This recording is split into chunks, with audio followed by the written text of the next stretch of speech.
Module 8. I, Dr. Rita Pratap, former head of the Department Drawing and Painting, University of Rajasthan, Jaipur. I am going to speak on the Buddhist art. It is traditionally and fairly well established that Buddhism had been introduced into China before 65 CE. But according to Chinese records, by the 3rd century, there were only 5,000 Buddhists in all of North and South China. Buddhism was founded by Gautam Shakyamuni, known as Buddha, the enlightened one who was born to a princely house in North India about 567 BC. The main events of his life are frequently represented in Buddhist art. The conception, birth of life in the palace, the 4 encounters, asceticism, temptation, enlightenment, first preachings, miracles, and death. It was from the 3rd century onward that expansion in Chinese Buddhist art was seen in cave shrines. 480 cave chapels were carved out of the friable rock where wall niche was sculpted, and also their walls were plastered and adorned with paintings. It is traditionally and fairly well established that Buddhism had been introduced into China before 65 CE. But according to Chinese records, by the 3rd century, there were only 5,000 Buddhists in all of North and South China. So Buddhism did not convert the Chinese at once and amass by the merit of its depth. The rise of Buddhism in China is associated particularly with the Central Asian Tatars, who by 439 CE had succeeded in establishing control over all of North China. The rulers of Toba people who achieved this control over themselves, the Northern V dynasty, that is from 386 to 535 CE. Mahayana Buddhism was embraced by these barbarians of the north. Like themselves, it was of foreign origin. Its universalism provided bond between them and the Chinese subjects. Its rituals, as practiced by the astute Central Asian monks who brought the doctrines, offered magical protection to the rulers and the dynasty. Mahayana doctrines flourished also in the south, where they were somewhat differently configured to appeal to the upper classes of Han Chinese origin. The southern aristocracy, for the most part, perceived Buddhism not as a rival to Confucianism and Taoism, but as a welcome metaphysical complement. Throughout China, Buddhism was seen as providing a noble literature, a beautiful religious art, aesthetically satisfying ceremonials, and the typical appeal of the peaceful monastic life in a troubled age and the promise of personal salvation. In North China, by the later half of the 5th century, and in South China, by the early years of the 6th, Buddhism had become a tremendous force. During the 6th dynasty period, Buddhism likewise became a great patron of the arts. In general, South China was not noted for its cave sites, and already traditional art of painting had flourished. In North, where foreign influence was greater, one can find more Buddhist material in great cave sites. Indian style and Buddhist iconography were transmitted eastward not only by sea and land to Southeast Asia as far as Indonesia, but also by land over the mountain passes of Northwest, India and Afghanistan, and through Central Asia to China, Korea and Japan. Actually, three routes formed the great trading network called the Silk Road, all beginning at Dunhuang in China's Gansu province and running west through Xiqiang. Along the northern route lay Hisinchiang, Turfan, Kucha and Kizil. The southern route passed through Miran and Dandan, Ulik. The principal medium of Buddhist art in China are particularly painting in fresco technique or mixed clay and plastered walls, in caves cut into the cliffs or river banks. Four major stylistic elements coexist: a Romano-Buddhist style, a Sasanian style based on that of Persian Sasanian dynasty, a mixed Indo-Iranian or Central Asian style, and finally a Chinese style representing a later influence moving in the opposite direction. The Romano-Buddhist style can be seen at Miran. It is particularly evident in a painted frieze of human figures bearing garland titled as Garland Bearers. It is a fresco, dado of a shrine, Miran, Xiqiang, China, and belongs to late 3rd century. It is at present in the Museum of Central Asian Antiquities, New Delhi. At present it is in the collection of Museum of Central Asian Antiquities, New Delhi. Here the faces of the figures look like Fayyam portraits of the Coptic Egypt and are treated in late classical style with wide staring, almost Byzantine eyes. The motif of the garland bearer is also of classical origin. The fresco bears the signature Tita, perhaps an itinerant painter from the late Roman Empire. The other remarkable, well-preserved fresco is an example of Yakshi.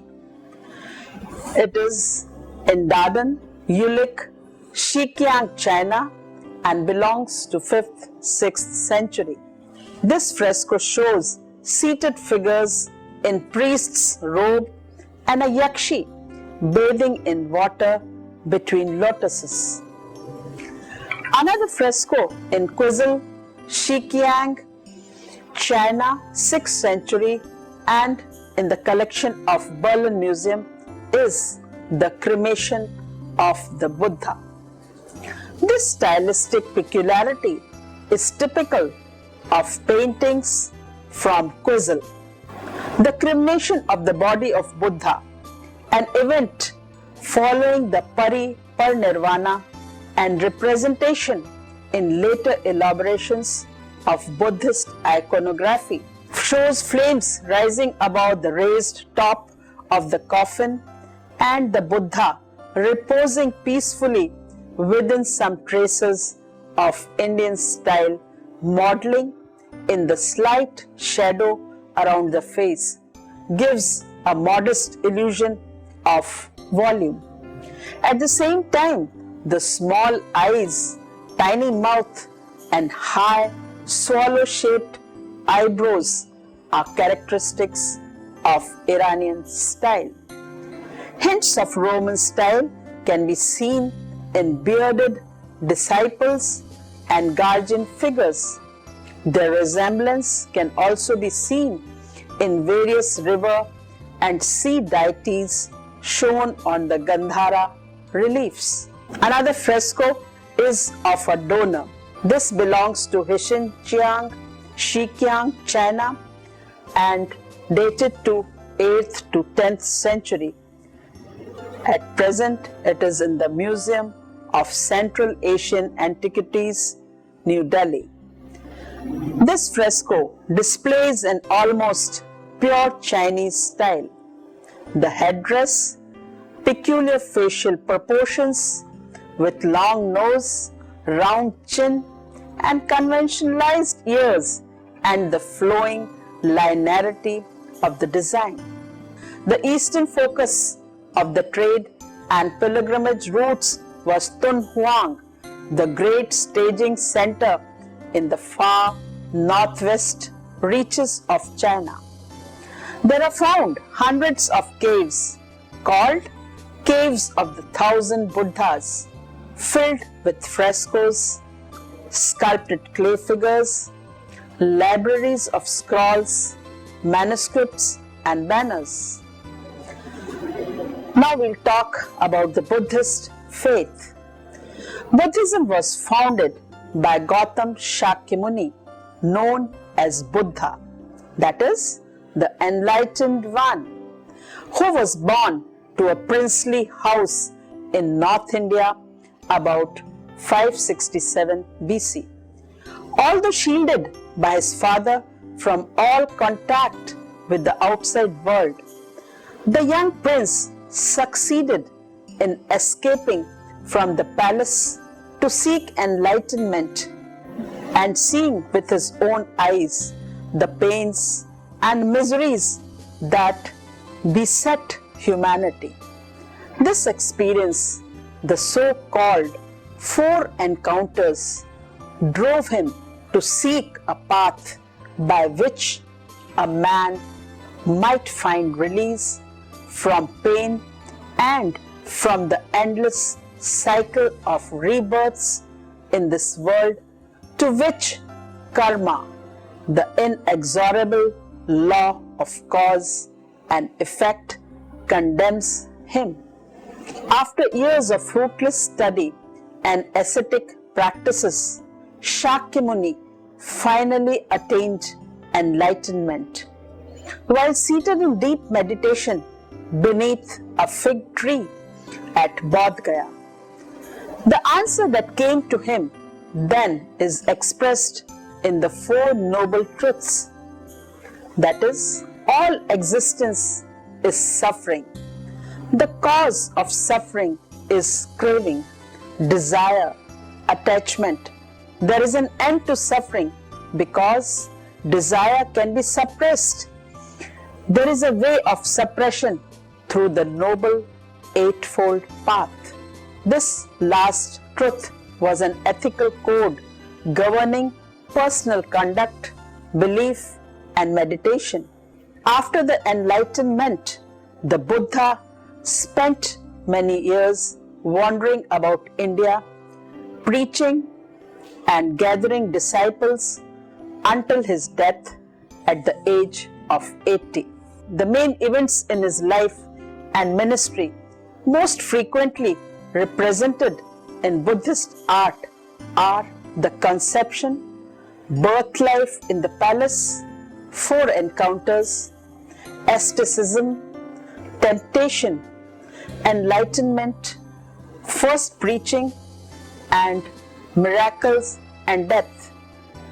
The doctrine of Buddha at first spread through India, and slowly its development was much more rapid during the reign of Ashoka, that is from 272 to 232 BC, who made it his state religion and filled the land with temples, stupas, and monasteries, that is, mounds containing the relics of Buddha and his saints.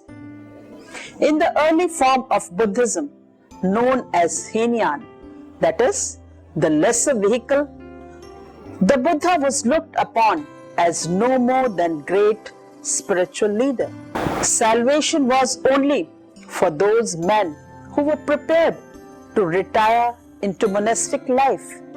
But the popular craving for a doctrine that would bring salvation for all and The need for the deity to whom devotion and prayer could be directed gradually gave rise to the schools of Mahayana. In this tradition, Shakyamuni was deified and in time came to be seen as but one of myriad Buddhas ruling in a pantheon as rich and complex as that of Hinduism. In course of time, the higher forms of Buddha came to be regarded as purely metaphysical forces, and worshippers began to feel the need for deities less remote and unapproachable. Thus, there came into existence the Bodhisattvas, being destined for enlightenment, who intercede for man with God. The Bodhisattva, most often represented in Buddhist art, are Maitreya, that is, who will come to earth in the next cycle as Buddha. Manjushri, the embodiment of divine wisdom, and Avalokiteshvara, the Lord who looks down in mercy, known to the Chinese as Gunyan. Around this shining galaxy of Buddhas and Bodhisattvas gradually accrued a host of lesser deities and angels, some of whom were borrowed from the pantheon of popular Hinduism. The rich complexity of the later Mahayana pantheon is perfectly illustrated in huge Buddhist wall painting at Tung Huang, which depict the paradise of the four quarters of the world. From India, Buddhism spread northwest into Gandhar and Afghanistan. There it came in contact with the art of Roman Near East, which had considerable influence on the development of Buddhist painting and sculpture.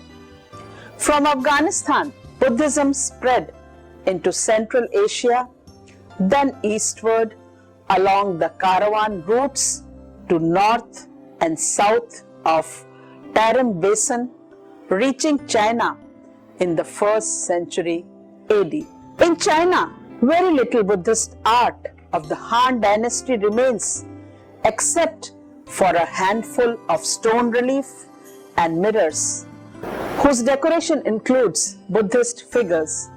Moreover, the great period of expansion in Chinese Buddhist art was from the 3rd century onward. The barbarian conquerors of North China adopted Buddhism as an act of policy because they themselves were foreigners and hence were excluded from the native Confucian rites and beliefs. Missionaries and pilgrims returning from India brought with them paintings and replicas of famous images which were copied faithfully as possible by the Chinese painters and sculptors. Now we'll talk about the Buddhist cave shrines in which sculptures and paintings are depicted. The progress of Buddhism into China was marked by the excavation of cave temples along the pilgrim route. In China, the farthest to the west was Tung Huang, the first and the largest of the Chinese cave sites. Later, other groups of cave shrines were excavated at Mai Chi Shan, Yunkang, Lungmen, and other sites. In the 4th and 5th centuries, Nanking became an important center of Buddhist art, receiving some influences from Southeast Asia, where from the middle of the 4th century onward, over 480 cave chapels were carved out of the Fiable rock after the Indian and Central Asian model. The walls were plastered and adorned with paintings. Though less important paintings and sculptures decorate spectacular cliff sites at Mai Chi Shan, guardian deity at the entrance in a cave shrine belongs to 11th and 12th century, and it is in Gansu province, China. The Pingling Su in southern Gansu, the sandstone of Yunkang in Shanxi, and the hard grey limestone of Lungman in Hunan were also carved with important sculptures in relief. All over China, Buddhist temples were built and the walls adorned with frescoes. The first climax of enthusiasm was reached under the Emperor Wu of the Southern Liang dynasty, which lasted from 502 to 557. Another climax came in the 8th century period during 843 to 845. Lots of buildings were destroyed. Today, only a few late Tang temples survive, and so far as is known, none of them contain early frescoes. In 1907, during the exploration of Tung Huang caves, Sir Aurel Steen saw a secret storehouse crammed with rolls of manuscripts and paintings on silk, paper, and hemp cloth, some of which bore dates between 406 to 1056. He removed a large part of this hoard to London and Delhi. Most of the scrolls since discovered at Tung Huang are now in Paris or Peking.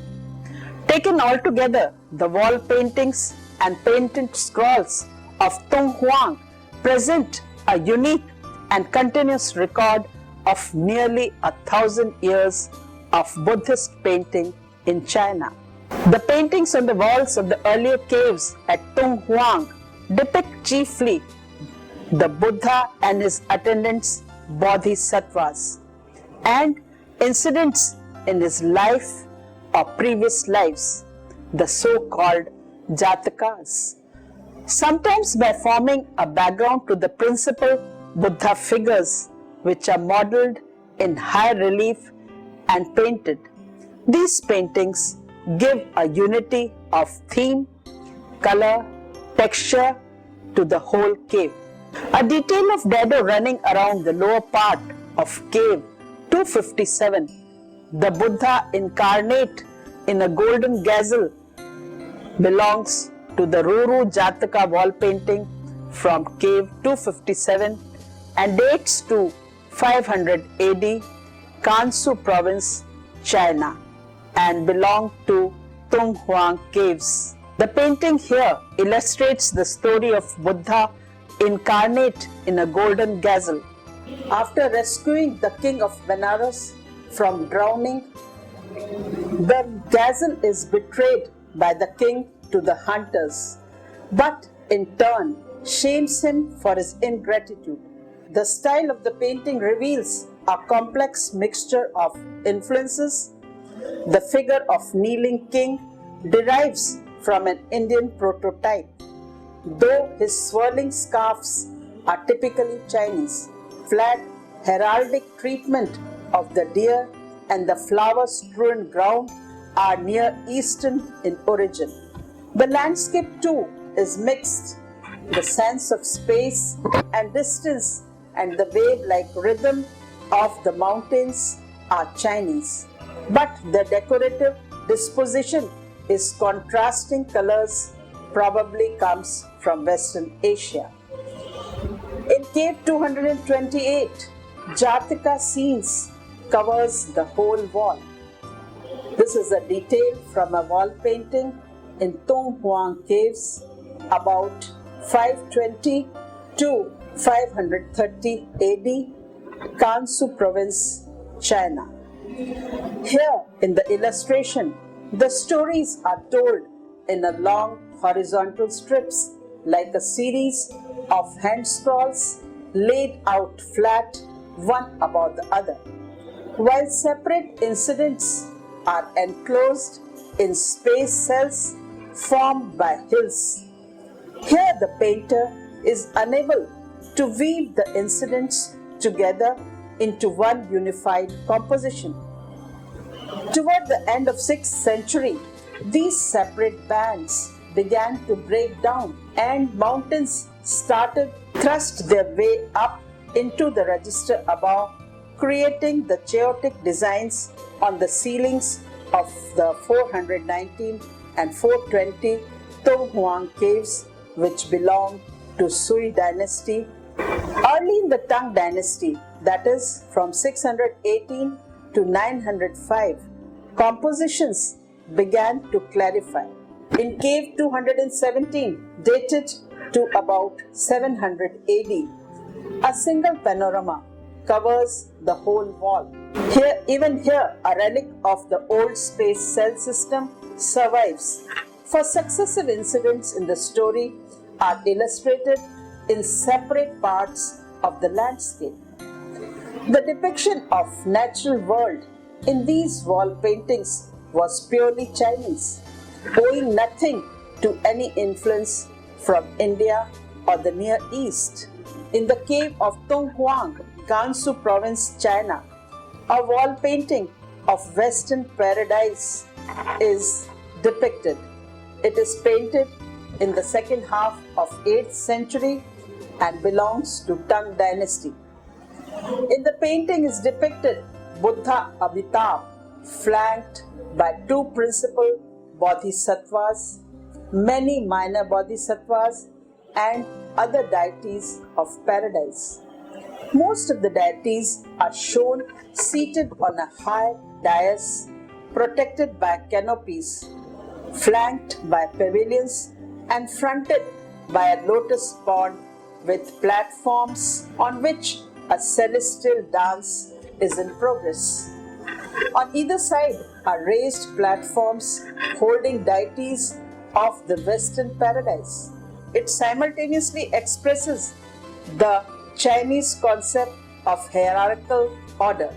The principal figures slightly higher and larger than the secondary ones. The architecture is derived from the palace style of the Tang dynasty. The whole is a transcription in paint of passages Sukhavrati, Vyuha, and Amita Vyuha Dhyana Sutra, Buddhist texts that describe the Western paradise and pleasures of being there with Amitabh Buddha. In cave 249, Tonghuang, Gansu, China, and belonging to Northern Wei dynasty of 5th century. Here the influence of Central Asian can be seen in the earliest of the wall paintings of Tonghuang. These seem even more archaic than sculptures, even to the point of caricatures. The peculiar quality seen in the paintings is the modeling done by light and shade and broad outlining the edges of the figures and the shapes within them. This change to a Chinese liner manner took place at the time when contact with India by way of Central Asia was becoming increasingly difficult owing to fresh barbarian incursions across the pilgrim route. Another illustration is a detail from the ceiling of Tonghuang Cave 285 belonging to mid-16th century Gansu province, China. In this painting, Buddha is shown mediating in mountain caves.